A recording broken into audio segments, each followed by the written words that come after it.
Stand Up Story, une émission présentée par Flora Gaxet.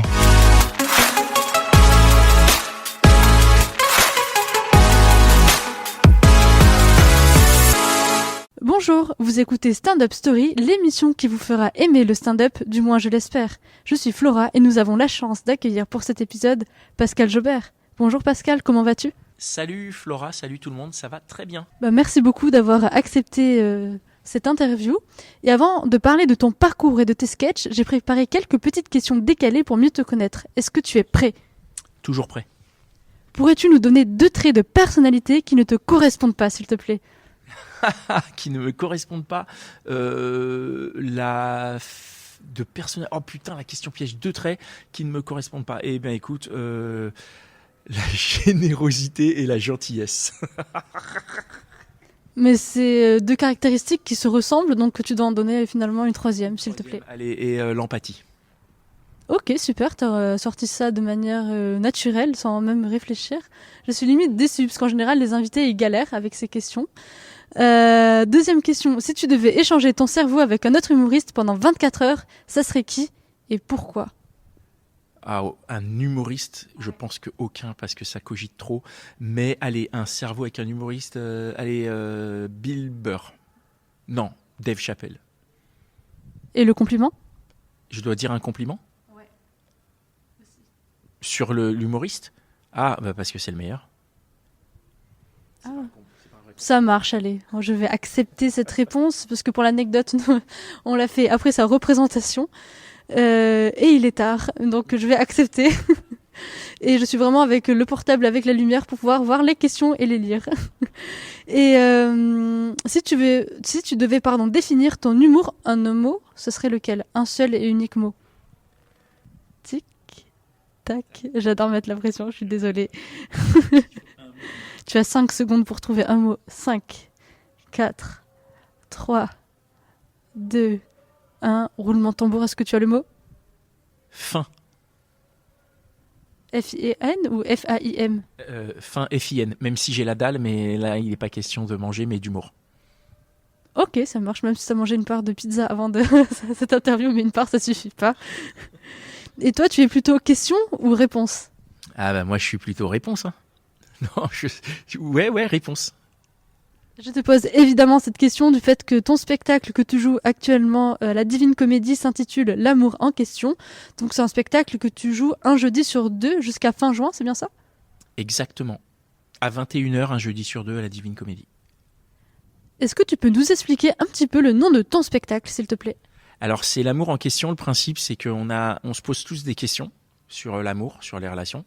Et moi, je vais chercher les réponses à ces questions. Donc, j'ai plein de réponses à ces questions, mais je vais aussi titiller un peu tout le monde pour aller chercher les réponses que chacun a à propos des questions que chacun se pose. Et chacune, évidemment, c'est pas genré chez moi. Et en plus, tu as un format un petit peu atypique avec tes cartes. Est-ce que tu pourrais nous l'expliquer, s'il te plaît ? Ouais, moi, j'aime les jeux, j'aime les cartes. Donc, les questions, elles sont sur des cartes. Je donne ça aux gens à l'entrée. Donc, s'il y en a qui ont des questions, ils les écrivent et puis on va chercher les réponses ensemble. Donc, ouais, moi, j'aime bien la matière. J'aime bien avoir un truc en main. Je suis pas assez bon comédien pour pouvoir me dire j'ai rien en main et voilà quoi. Ça m'occupe. Ok, ça marche. Et c'est ton 3e spectacle, il me semble ? Ouais, c'est ça. Alors Has Been, c'était mon premier spectacle où je revenais sur mon parcours et après j'ai fait un spectacle qui s'appelait Réponse de mec, réponse de meuf, qui était adapté des podcasts du même nom que j'ai créé. Et là, l'amour en question, c'est encore une évolution de ce spectacle-là. En fait, on a tellement changé de choses par rapport au spectacle d'avant qu'on a décidé de lui donner un nouveau titre et une nouvelle DA.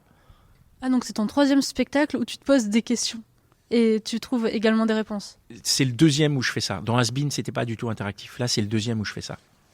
Ok, mais est-ce que dans Has Been, ça traitait à peu près les mêmes sujets ou pas spécialement ? Absolument pas. Has Been, ça n'avait rien à voir. Ok, très bien. Et par rapport à ton podcast, j'arrive même plus à dire le mot, ton podcast, est-ce que tu voudrais revenir un petit peu dessus pour le présenter ? Je te prends le micro, du coup, parce que je vois que tu... ouais, alors le podcast principal que j'ai créé, c'est Les Gentilshommes. Donc Les Gentilshommes, c'est un podcast que j'ai créé avec 2 camarades, Connie et Dan. Connie qui est le co-auteur du spectacle L'amour en question. Donc en gros le principe c'est qu'on est 3 mecs, on se pose des questions sur les relations amoureuses et plutôt que de se poser les questions entre nous, on invite une femme à chaque épisode et on lui pose les questions à elle. Et ça nous permet d'apprendre des choses et de dresser le portrait de cette femme. Donc on a fait pas loin de 280 épisodes des Gentilshommes. Suite à ça, on a créé les podcasts Réponses de mecs, Réponses de meufs qui sont un peu pareils, sauf que c'était plus forcément nous au micro. C'était des épisodes un peu plus courts, un peu plus marrants. Et de là, on a décliné en spectacle qui fonctionne à partir de cartes et qui s'appelle L'amour en question. Donc les podcasts, si tu veux, ça m'a permis de m'ouvrir sur ces sujets, de comprendre beaucoup de choses, parce que quand tu t'assois à table avec 280 femmes et que tu les écoutes, eh ben, tu apprends énormément de choses, tu comprends énormément de choses, et c'était un peu cette thématique que j'ai eu envie de prolonger sur le spectacle, en mode, moi j'ai appris des choses, venez je vous montre, et on voit vous, qu'est-ce que vous avez appris, où est-ce qu'on en est, et on fait un état des lieux, et on balance un peu des conneries aussi, parce que l'idée c'est de se marrer. Hein. Donc c'est des podcasts de 30 minutes où à chaque fois des personnes nouvelles arrivent, ou est-ce qu'il y a des personnes en commun, genre des chroniqueurs ou... Ouais, alors les podcasts font 30 minutes, Les Gentilshommes, et c'est toujours la même équipe qui l'anime, donc c'est Dan, Connie et moi. Donc nous on est tout le temps là, et les femmes changent à chaque épisode. En fait, nous 3, on n'est pas des chroniqueurs, mais on est, en vrai, on est des potes. De base, on est vraiment des vrais amis, on se posait les questions. Et je te dis, c'est parti de là, on s'est dit, on se pose des questions entre nous, viens, on prend un micro, on le met, on vient tous des médias, donc on connaît comment fonctionne l'audiovisuel. On s'est dit, on fait un podcast, on fait ce format, 30 minutes, c'est un format qui va être bien.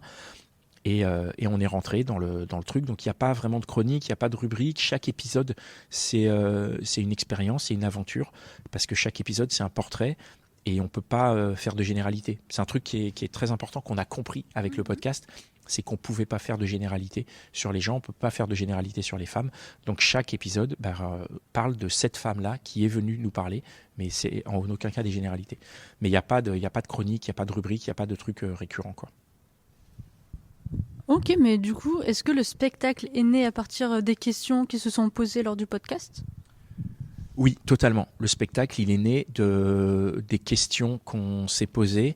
Alors après, quand on a fait les podcasts Réponses de mecs et Réponses de meufs, là, il y a eu aussi beaucoup de questions parce que c'était très participatif. Donc les gens venaient avec des questions.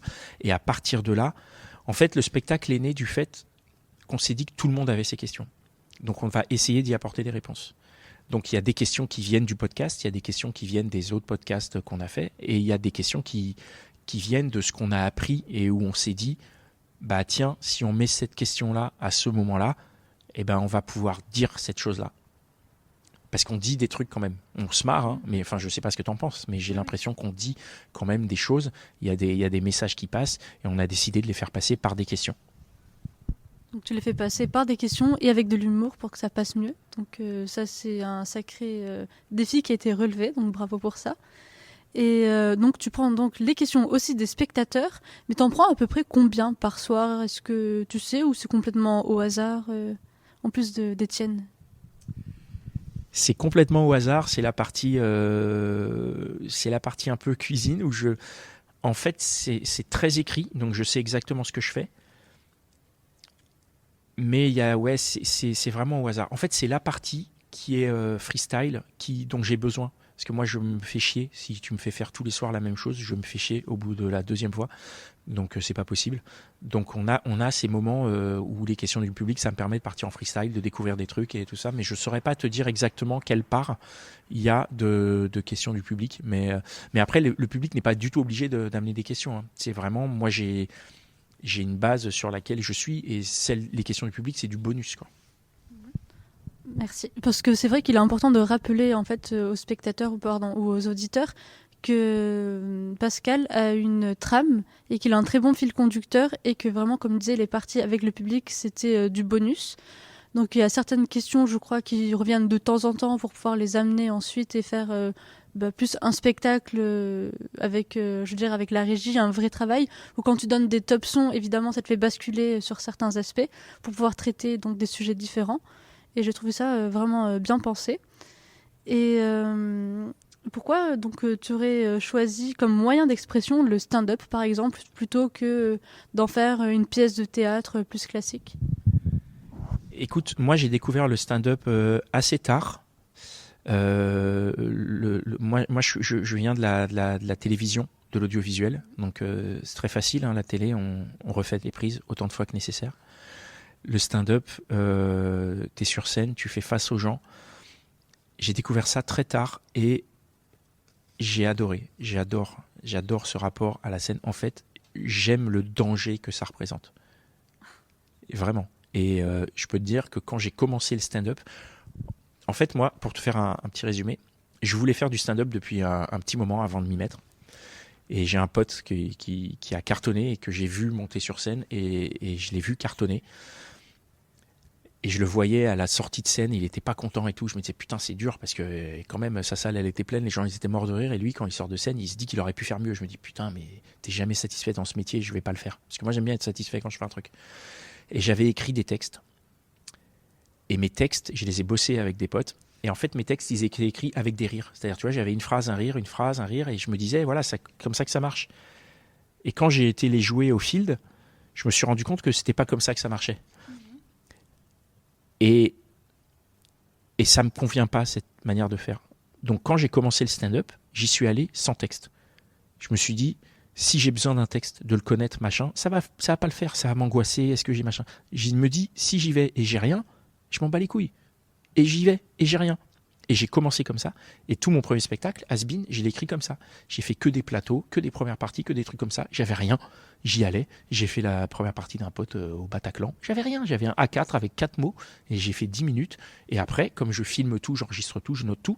Je note, je fais, ah là, les gens, ils ont ri. Donc je vais creuser celle-là, je vais creuser celle-là, je vais creuser celle-là. Mais moi, j'aime ce danger. J'aime ce côté, putain, mais tu vas au feu, quoi. Et tu n'as pas ça dans le théâtre.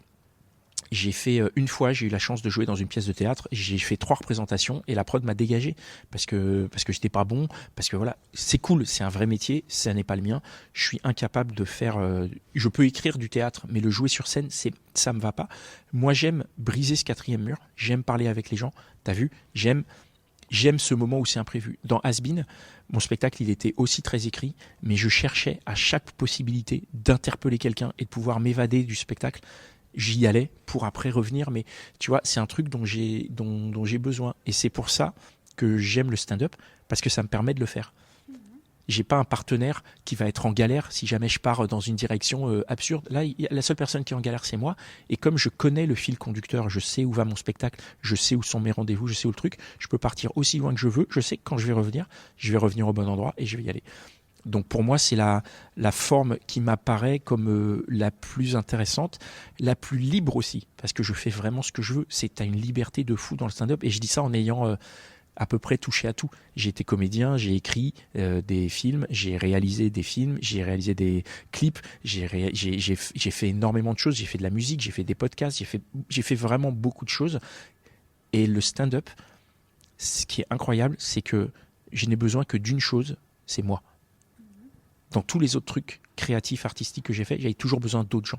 Là, j'ai besoin que de moi. Je monte sur scène, je prends un micro, j'ai besoin que de moi, mon énergie, ma folie, et j'y vais.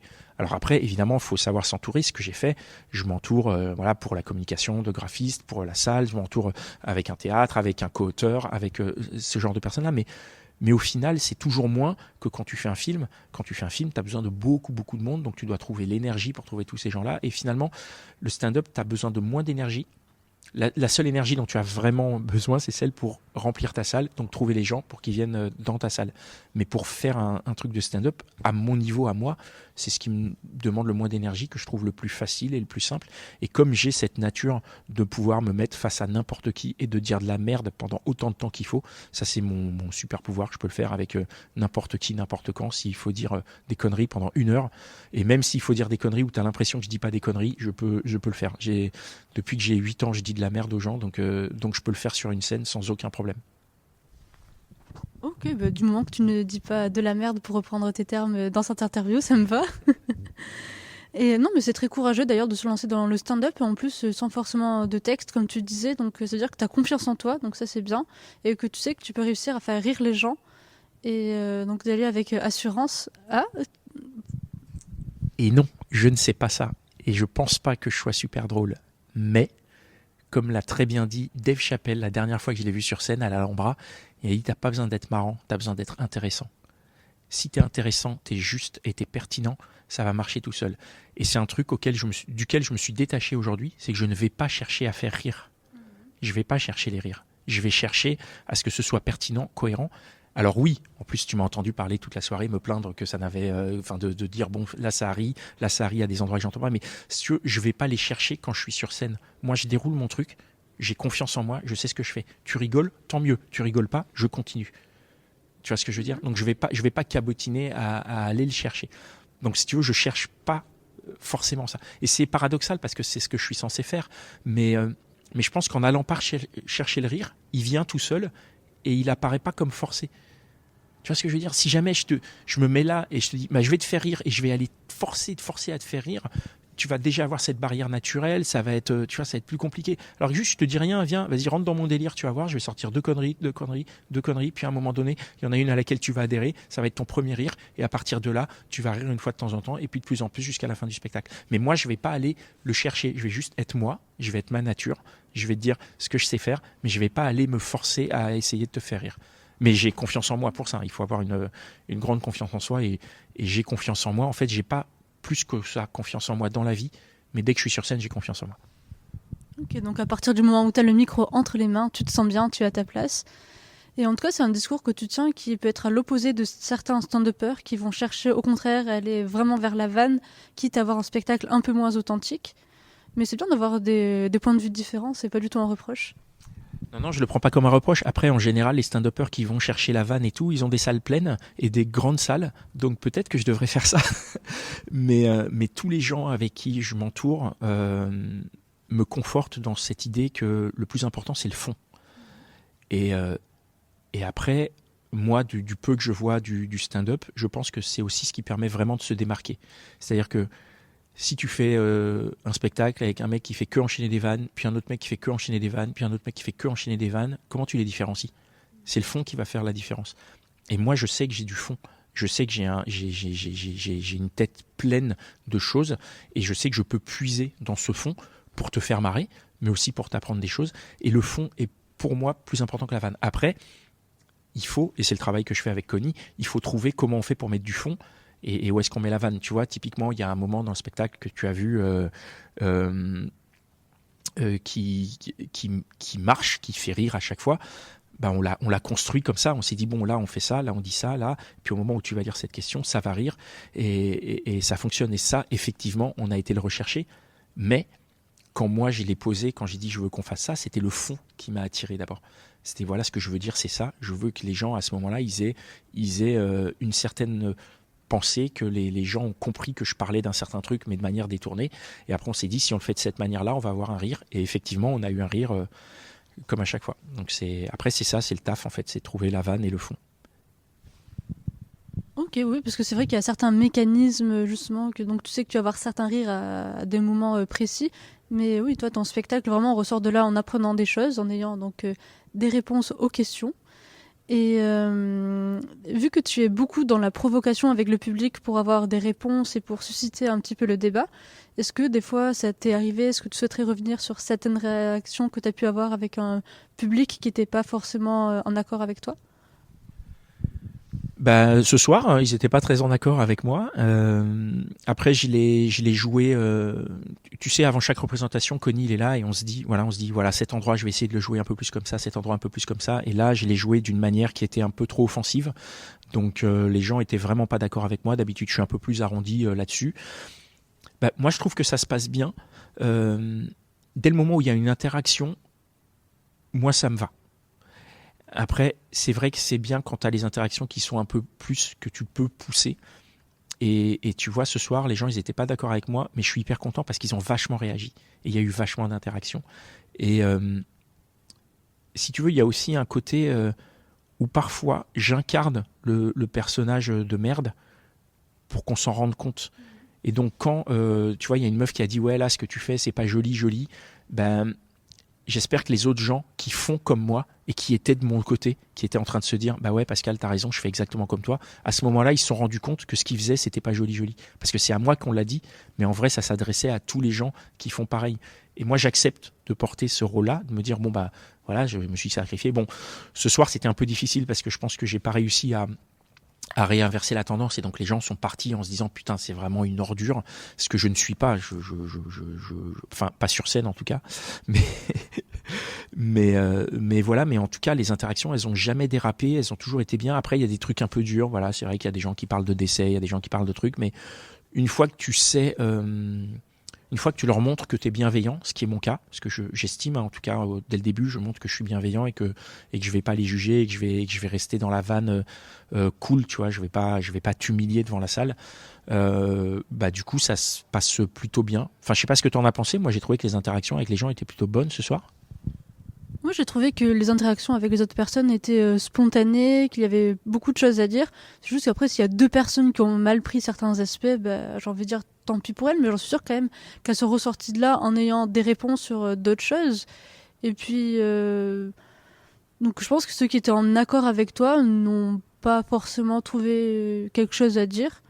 Et peut-être qu'ils t'enverront des critiques positives, j'en suis sûre, par la suite. Mais en tout cas, c'est un spectacle qui est bien construit, il y a des arguments derrière. C'est pas juste dire des choses avec lesquelles on n'est pas en accord. Enfin, c'est plus profond que ça.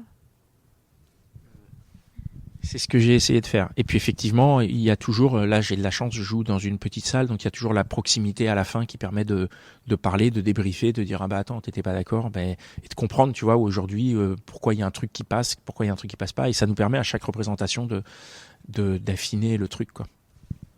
Mais oui, après, il s'agit avant tout aussi d'un spectacle, il faut pas tout prendre premier degré, donc ça c'est un peu de la faute à certains spectateurs. Mais sinon, d'ailleurs, ton spectacle, est-ce que tu l'as rodé dans des comedy clubs, vu que tu essaies d'en parler un petit peu, je crois, tout à l'heure Non, là je vais essayer de me remettre un peu sur la liste des comedy clubs, essayer d'en refaire. Je l'ai pas du tout rodé. Non, parce que alors comme je faisais réponse de mec, réponse de meuf avant et qu'il y avait la même base, je savais que je pouvais le faire. Mais non, en vrai, j'ai pas besoin. Et tu vois, je trouve que comme je raconte une histoire, je voyais pas quel passage je pouvais faire. Tu vois, j'ai du mal à me dire qu'est-ce que je vais aller faire en comedy club, parce que mon spectacle, il a du sens que en tant que spectacle. Tu vois, ça me paraissait compliqué. Mais depuis, j'ai trouvé, on a écrit le truc que je vais aller tester en comedy club. Donc là, je vais aller le faire. Mais non, je l'ai pas rodé. On est parti au feu comme ça. Je me suis dit, il y a des moments où je suis à peu près sûr de moi, qui fonctionnent. Et après, il y a la fin. Donc la fin qui était qui est la partie qui nous a pris le plus de temps à l'écriture. On a vraiment passé énormément de temps à l'écriture, qui n'a jamais été rodé, jamais été testé. Donc tu étais là à la première, on l'a fait à la première, où je crois que j'ai eu un trou de mémoire, mais ça s'est bien passé. Mais tu vois, ce soir, je trouve que je l'ai plutôt bien réussi. Et la fin, pour moi, c'est un truc qu'on a écrit vraiment avec le cœur, avec nos tripes. On s'est dit, on s'est vraiment penché sur, voilà, moi je voulais Beethoven, je voulais qu'il y ait un truc, je voulais ce passage-là, de cette manière-là, et que les gens aient une certaine émotion en partant. Et on a écrit, on est parti d'une feuille blanche, on a vraiment tout écrit, et après, la manière de le faire, tu vois, avant de jouer aujourd'hui, on l'a encore répété et tout, pour que ça touche, pour que ça marche. Et je l'ai jamais rodé, je l'ai jamais faite. Et quand je la fais là et que je vois qu'elle fonctionne, qu'à la fin, il y a vraiment des applaudissements, que les gens ils sont touchés, qu'il y a tout qui marche, je me dis putain, mais quel kiff, quoi. Mais sinon, j'ai pas de rodage. C'est bien, tu poses des questions de 2 secondes et moi, je réponds à 20 minutes sur chaque question, quoi. Non, mais ça permet un temps d'échange. Je préfère avoir trop de questions que pas assez. Et non, mais c'est... Après, tu vois, le format d'un spectacle, c'est vrai que c'est pas toujours adaptable pour des comedy clubs. Là, ta fin, elle est complètement travaillée, c'est fait pour un spectacle. Et elle est vraiment touchante, c'est pour ça que tu as eu des applaudissements et peut-être pas autant de rire que tu l'aurais voulu, parce qu'on est tous très attentifs. Et des fois, quand on est dans l'émotion, justement, on ne pense pas à rire, quand on est justement particulièrement touché. Et mais vu que donc on parlait un peu des différents formats, est-ce que tu participes aussi à des festivals en province ou à Paris avec ta représentation actuelle? Non, pas encore. Là, c'est vraiment une création. Je cherche un peu à le développer. Donc justement, là, il faut que je me mette en quête de chargé de diffusion, de festival, de tout ça. Mais c'est, en fait, je suis au pied de la montagne. Je suis au pied de la montagne avec un chouette véhicule. Donc, tu vois, c'est un beau 4x4. Je pense que je peux aller au sommet de la montagne. Mais là, je suis au pied et j'ai pas encore fait tout ça, mais je vais me pencher dessus. Ouais, parce que tu as plus de 10 ans de stand-up derrière toi. Donc, tu as dû quand même acquérir une certaine notoriété. Je suis sûre que tu vas pas du tout avoir de difficultés participer à des festivals et en remporter des prix. Mais je suppose que maintenant, avec la scène et tout, t'arrives à en vivre en tant que comédien? Alors actuellement non, parce que je me produis, donc c'est un peu compliqué. Après sur la vie d'intermittent, voilà, il y a des hauts et des bas. Il y a des moments où j'arrive à en vivre, des moments où j'arrive pas à en vivre. Là, c'est une création, je suis au début, donc je donne beaucoup de ma personne et c'est pas encore ça qui me remplit le frigo, mais ça va y venir. Ça va y venir puisque je réussis toujours mon coup, donc voilà. Mais oui, on croit en toi. Et si tu n'avais pas été artiste, quel métier aurais-tu aimé exercer?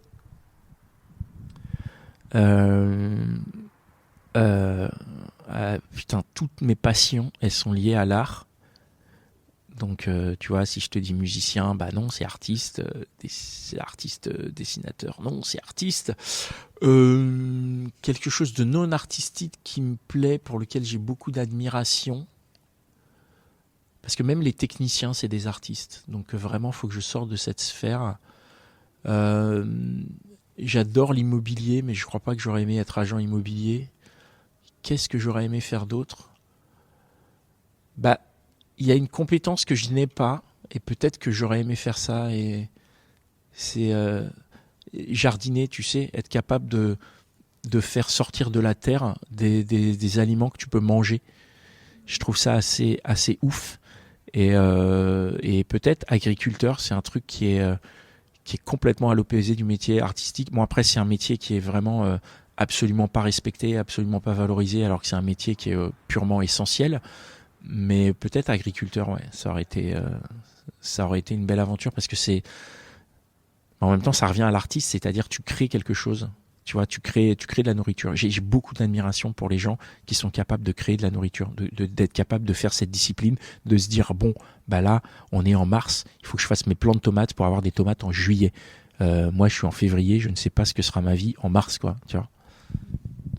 C'est vrai que tu parles beaucoup de création, c'est un terme qui revient assez souvent.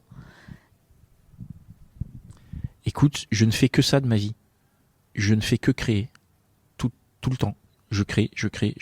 Je suis à un stade de ma vie où j'ai un fichier Excel où je note toutes mes idées, parce que j'ai des idées tout le temps. Tout le temps. J'ai des idées de tout, de films, de jeux, de tout, de pièces de théâtre. J'ai vraiment beaucoup d'idées. Là, aujourd'hui, à la séance de travail avec Connie, je suis arrivé, j'avais 2 idées. Je lui ai imprimé les trucs, je lui ai montré, je lui ai expliqué, je lui ai dit tiens, j'ai pensé à ça. Et c'est des idées que j'ai eues la semaine dernière. J'ai vraiment tout le temps des idées. Je passe mon temps à créer. Je ne sais faire que ça. Tu vois, j'ai de mon podcast, Réponse de mec, réponse de meuf. Je le sors en direct, hein, si vous entendez des bruits. J'ai créé un jeu de cartes, tu vois, tellement ça me passionne. Tu vois, j'ai créé un jeu de cartes.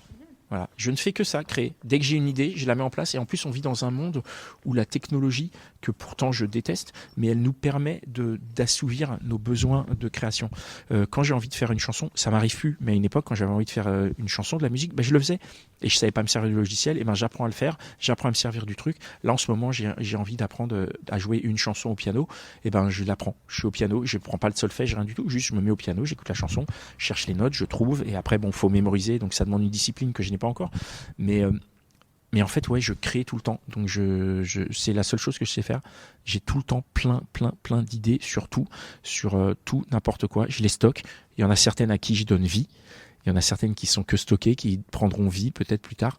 Mais ouais, j'ai l'impression d'être un créateur et d'être capable que de faire ça. C'est génial d'être un créateur. Comme tu dis, tu peux faire énormément de choses. C'est illimité. Totalement. Mais je pense qu'en création, il n'y a aucune limite à avoir. Et qu'est-ce qu'on pourrait te souhaiter de meilleur pour l'avenir d'un point de vue artistique? Des salles pleines. C'est la seule chose que je me souhaite, c'est d'avoir des salles pleines, de plus en plus pleines et potentiellement de plus en plus grandes. Parce que, tu l'as vu, c'est un moment d'échange et de partage. Et moi, je pense que plus on est nombreux à échanger et à partager, plus on grandit collectivement. Et voilà, donc moi, tout ce qu'on peut me souhaiter, c'est des salles pleines. C'est le seul truc c'est le truc dont j'ai le plus envie.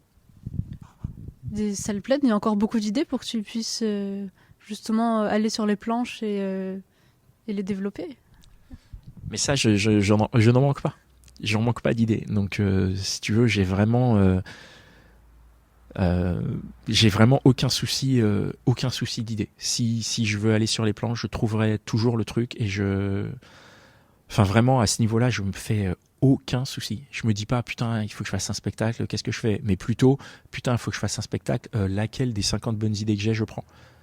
Tu vois, laquelle des 49 je vais sacrifier parce que je vais en prendre qu'une. Ou alors, comment je fais pour que dans le spectacle, il y ait toutes les bonnes idées que j'ai. Bah, tu vois, regarde, L'amour en question, c'est plein de petites idées, c'est plein de bonnes idées qui s'enchaînent et qu'on a réussi à relier. Et quand on l'a écrit, on avait le Excel en se disant, bon, putain, là, il faut ça, là, il faut ça, là, il faut ça. On avait nos thématiques et on se disait, quelle idée on met, cette scène-là, on veut la dire, alors on fait ça. Là, on va mettre ça, là, on va mettre ça, là, on va mettre... Donc, on a fait comme ça et moi je fonctionne que comme ça. J'ai tout le temps plein d'idées et j'appelle tout le temps Connie en lui disant alors tiens j'ai eu cette idée, qu'est-ce que t'en penses? Et lui c'est vraiment un très bon camarade. C'est pour ça que je continue avec lui. On a développé plein de choses en plus de 15 ans qu'on se connaît, mais parce qu'il me connaît et il sait très bien. Il me dit oui non quoi. Il sait tout de suite quand c'est une bonne idée ou quand c'est une idée de merde. Parce que quand t'as beaucoup d'idées, t'as pas que des bonnes idées. Donc c'est un petit peu lui qui fait le tri aussi.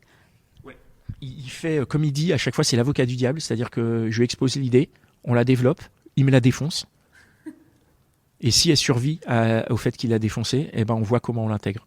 Et tu vois, les idées, bah, typiquement, la fin, Beethoven, quand je lui ai dit, voilà, je veux ça, machin, il me dit, ouais, mais qu'est-ce qu'on veut, comment on fait, on essaye.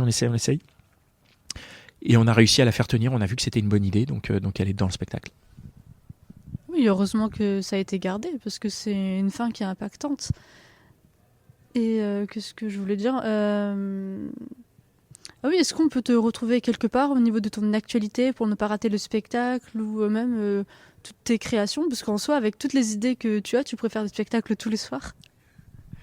Absolument.